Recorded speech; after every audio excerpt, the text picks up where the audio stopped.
चुनाव जिहड़ा ना लोकतंत्र का पर्व है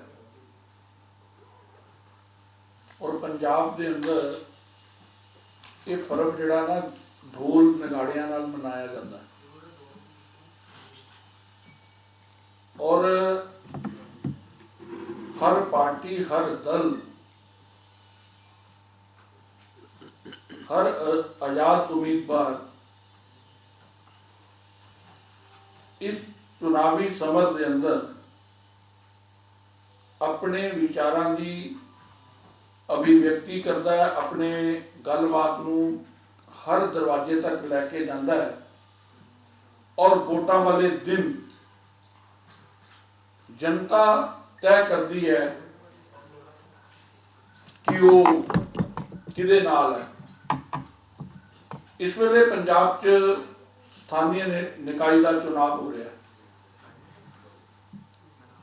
ये चुनाव जिन्हां हालातां च हो रहा है, जिस हड़बड़ी के नाल, क्योंकि ये चुनाव तो अज तो 1 साल पहला होना सी, कोरोना की महामारी कह लो, सरकार चुनाव नहीं कराना चाहती सी, लेकिन सरकार ने इस चुनाव की घोषणा की थी और घोषणा करने तो पहला सरकार एक गल भुल गई कि कानून व्यवस्था नूं ठीक रखना, कैंडीडेट नूं सुरक्षा देना, ये सरकार की मुंडली जिम्मेवारी है। लेकिन पंजाब के अंदर ये चुनाव जिहड़ा है वो चुनाव ना रह के कांग्रेस की सरकार ने आउं लग रहा है कि जिदा लोकतंत्र नूं बंधक बनाया हुआ है। कोई भी कैंडिडेट सुरक्षित नहीं है,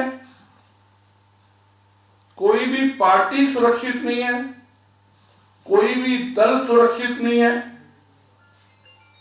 और सरकार चुनाव कराने जा रही है।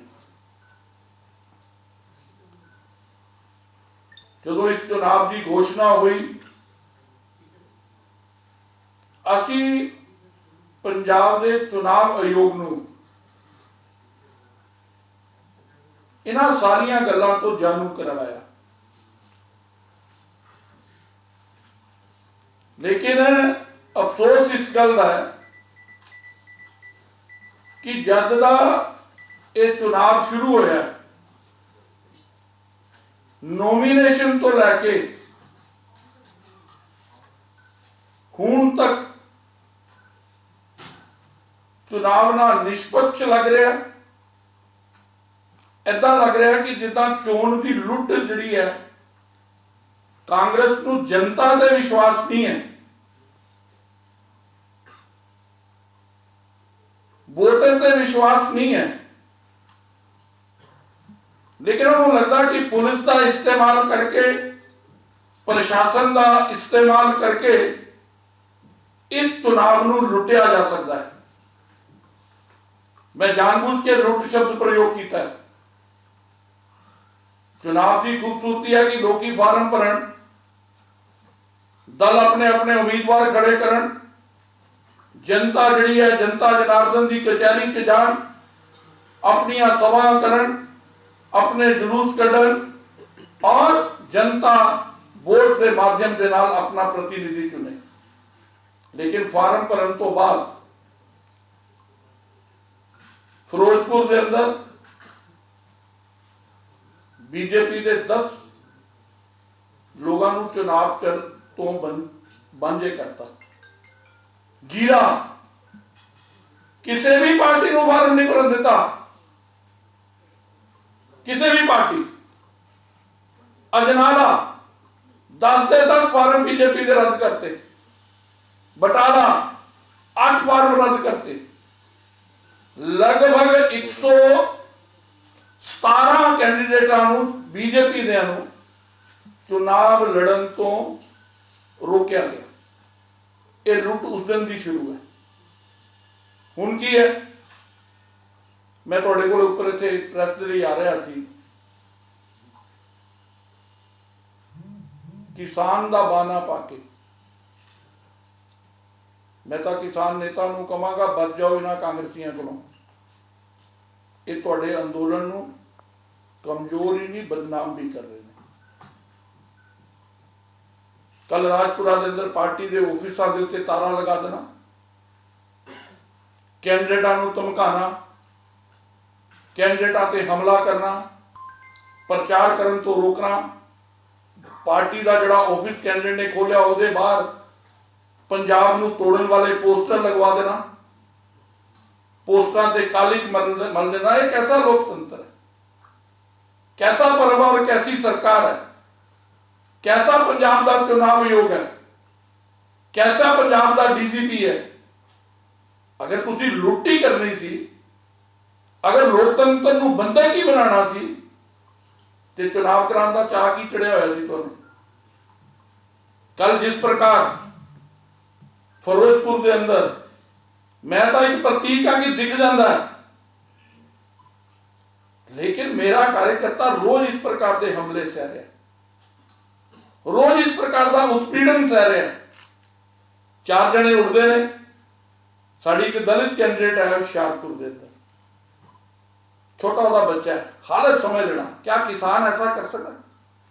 4-5 बंदे के सभा सी, उथे सभा के अंदर केंद्रीय राज्य मंत्री सी, पार्टी के पूर्व अध्यक्ष रजिंदर भंडारी जी सी, तीक्षण जी सी।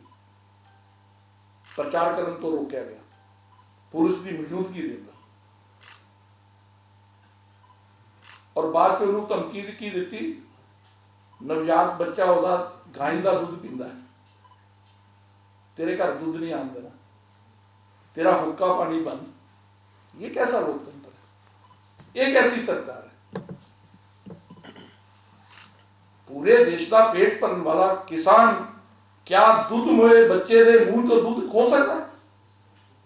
ये कौन लोग ने? इन उत्ते किसने ध्यान देना? ये सरकार कदों जागेगी? जो असं ये कहते हैं ना कि DGP की बैकबोन नहीं है, बड़िया नूं चिड़ लगती है। मैं तुहानूं कल का इंसीडेंट दसदा, मैं फिरोजपुर गया, एक राष्ट्रीय पार्टी के स्टेट प्रेजिडेंट अगर चुनाव के अंदर अपनी पार्टी के उम्मीदवारों नाल, अपनी पार्टी के पदाधिकारियों नाल मीटिंग नहीं कर पाएगा तो वो कैसा चुनाव हो रहा है, इसकी समझ आनी चाहिए। मैं गया, एक हाल के अंदर मीटिंग है, लोकतंत्र के अंदर विरोध कोई करे उसका स्वागत है, नारे लाए स्वागत है, मुर्दाबाद करे स्वागत है, लेकिन लोकतंत्र जेड़ा अधिकार उन्होंने दिंदा है, जेड़ा संविधान उन्होंने अंदोलन करने का अधिकार दिंदा है, वही संविधान राजनीतिक पार्टी के कार्यकर्ता के नाते मैनू भी अधिकार दिंदा है कि मैं अपना विचार अपनी पार्टी का प्रसार भी कर सका और अपनी बैठक भी कर सका। हुण तुसी पुलिस की हालत समझ लेना। मैं हाल ते जाना 50 मीटर की दूरी के उत्ते कांग्रेस के कुछ गुंडे ही कहूँगा, फैशन जिहा ही हो गया, किसान का झंडा पाया मुर्दाबाद कर रहे हैं। मैं मीटिंग के अंदर चला जाना, लगभग 1.25 घंटा मेरी मीटिंग चलती है, मैनू IG और SSP कहते हैं कि असी साढ़े नाल तुसी उस वेले वापस जाना जिहड़े असी तुहानूं कहने ते तुसी फिर अगे अबोर निकल जाना। IG और SSP खुद अंदर आते हैं, मैनू कहते हैं कि आओ चलिए बाहर। नज़ारा समझना, जिहड़े लोग 50 मीटर की दूरी ते सी मीटिंग करन तो पहला, उन्हां बंदियां नूं जिथे मैं मीटिंग कर रहा उहदे गेट तक लैके आया जाता है। फिर मैनू कहा जाता कि नहीं जी सब ठीक है, साडी गलबात हो गई उन्हां नाल, आओ चलिए गड्डी च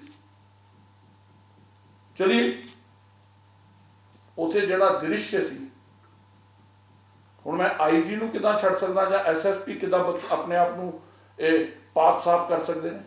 ये कह के जी चूक होगी, कहदी हुई बाहर जाना, क्या लोहे की राड़ दे अंदर झंडा लगांदा कोई? क्या बरछे फड़े होंदे ने? इट पत्थर बरसात हुई है, बरसात। क्या किसान ऐसा कर सकता है? खेत च पसीना बहाने वाला कदी किसी का खून नहीं बहा सकता, ये मेरा मत है।